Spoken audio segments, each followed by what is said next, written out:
Hello, Eric here from the Future ADHD team, and in this video I'm going to cover how to use the Future ADHD Planner in the Notability app on the iPad. I'm going to cover a little bit about Notability as an app itself and some of its functions that it has, and then I'm going to talk a little bit about this monthly structure up here and then some of the rest of the templates. If you've used a digital planner in the past, it would still be worth watching this video because the way that the Future ADHD Planner is set up and intended to be used is a little bit different from how most digital planners are used, and that's because of the customizable nature of using this planner. Now, before we get into the functionality of Notability, I just want to talk about as well the intention of using this digital planner. So if this is your first time using a digital planner and you are a little bit daunted by that, or if you're just kind of overwhelmed in general about life, you don't have to use this as a quote unquote planner. You don't have to set it up and use everything from day one. We have lots of people who literally just use the daily page for the entire first month that they use this thing. And that's totally okay. The whole purpose of this is to be customized to what you need and what works for you. So please don't feel like you need to keep up with all of the different options and all of the different templates and all of the different months. You can simply get started by using just the daily page, which I'll show you where to find that in a little bit. But I just wanted to mention that up front because I think sometimes these things can feel like it's all or nothing and you're either using an entire planner and then not keeping up with it and feeling guilty, or you're not using it at all, right? So we would rather you use it and do it in the smallest, most simple way and just make today a little bit better than yesterday than feel like you need to set everything up right now, today. So let's talk a little bit about Notability as an app. Notability has the options to, like all annotation apps, switch between writing mode and gesture mode or navigation mode. And that just means that now I can move up and down the page. And if I have the pencil selected, now I'm drawing on the page. So that's just the different options between those. You've also got an eraser there, so you can get rid of stuff. You've got a highlighter, so you can highlight over things if you wanted to. This wouldn't be a page you would annotate on, but it just shows that those are the options that you've got. You've also got a text option here, so tap on the screen and now you can type. Bring up the keyboard.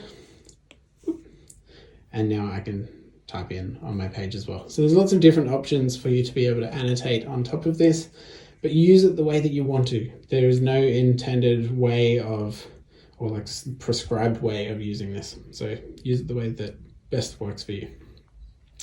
Okay, I'm going to switch back to gesture mode, and you'll see that my pages go up and down. I actually don't like this mode because you can kind of see the next page a bit, and it's a bit distracting. So if you don't like that as well, you can tap on these little three dots at the top and click on view and switch it to single page mode, and now that's not there, and our menu now works, our page structure now works left to right instead of up and down.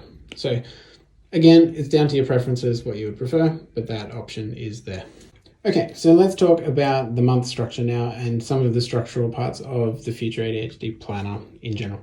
So you'll see that for each of the months, we only have 4 pages. We only have a monthly, a weekly, a daily page, and a brain dump, and then it's into February. That's it.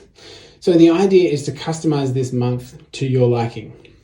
So we are going to go back into January here. We are going to come across to our daily page.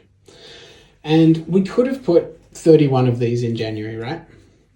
But from the research that we did in terms of the sort of behavioral science behind people using planners in general, but specifically for ADHD, what we found was that if we had put 31 of these in, and say you came on the 1st of January because you're all pumped for the year, and then you forget about it until the 10th, because that's normal, right?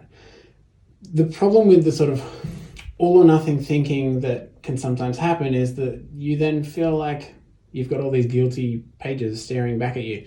So we didn't want to include that. Instead, in 2 taps, you can create tomorrow and the next day and the next day and the next day, and you customize as you go, which means that there is no guilt cycle of staring back at all these blank pages in between. You've only got the pages that you use, which means that if you use it on the 1st and then the 10th and the 11th, 12th, 13th, and then the 18th, and then the 25th and 27th, and that's all you use for the month, cool, that's it. That's all you needed. So that's great. So we start to reframe how we are looking at using our planner, and we don't use it as a keeping up tool. We use it as something that we use because we need it. So here is how you then duplicate this page. So say you've used this for today, and let's write something on it. Here we are, here's my meetings, blah, blah, blah, blah, blah. Cool. And now I want to use this for tomorrow. So I'm going to tap on this little menu icon at the top here with the 2 pages. And then there's 3 dots on the page that I've got selected. We're going to copy that page, and then we're going to tap it again, and we're going to paste that page.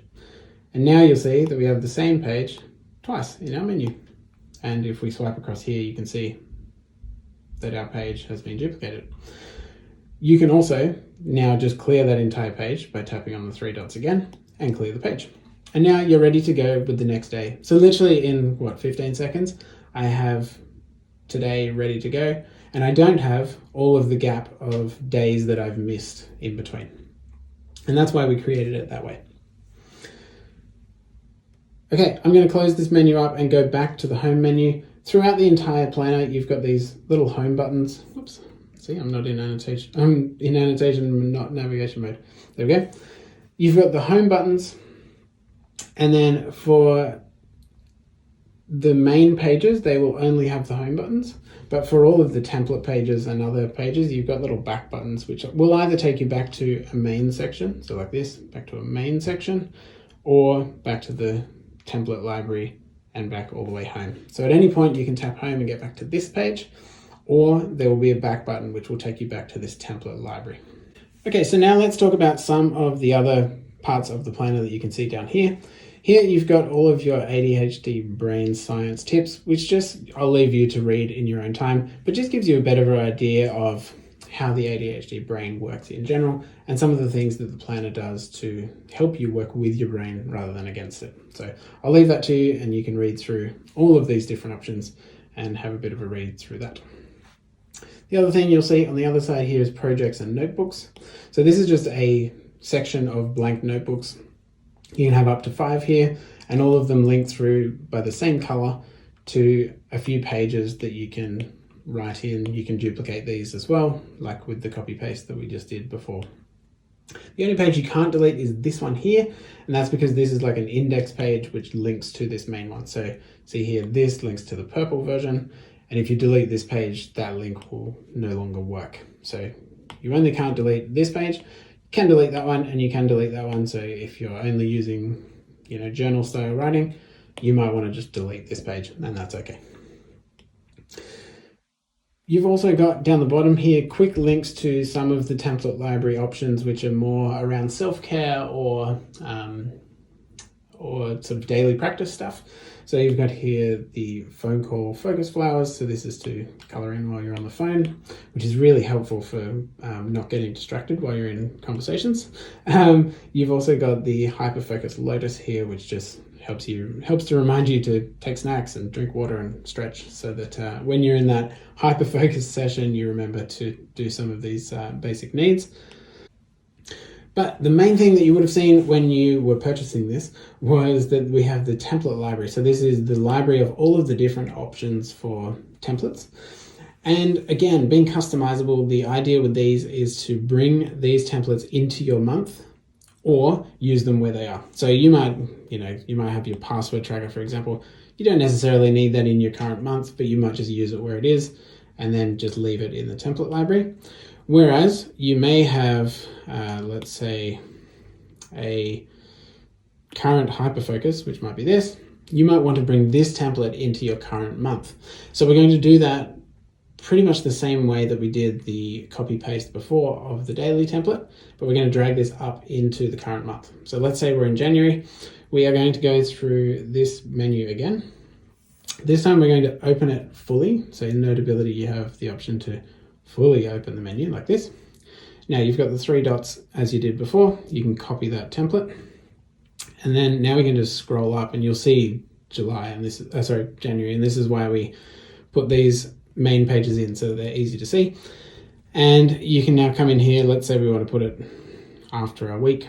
we can just tap on the three dots again and paste, and it's going to put it after that weekly page. And now current hyperfocus is in January. So if I close this menu, now that we're in January, and I come across, we've got our month, our week, and our current hyperfocus has been pulled in. So very quickly, you can see that that is a really easy way to customize your month and customize the way that you want to use this thing. It's really up to you what you want to bring in. You might want to bring in 10 different templates into the current month. You might want to bring nothing into the current month, and that is totally fine.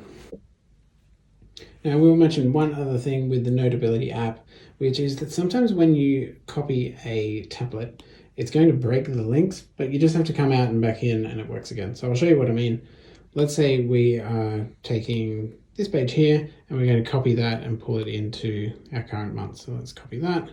Let's take it back up to November, for example, and we're going to paste it in there.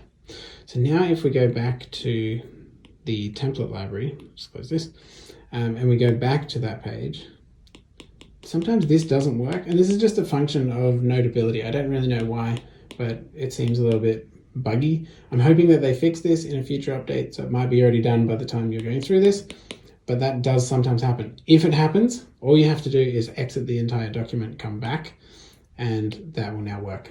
So it's strange, and I don't really understand why. It's not under our control, but that is something that sometimes happens in Notability.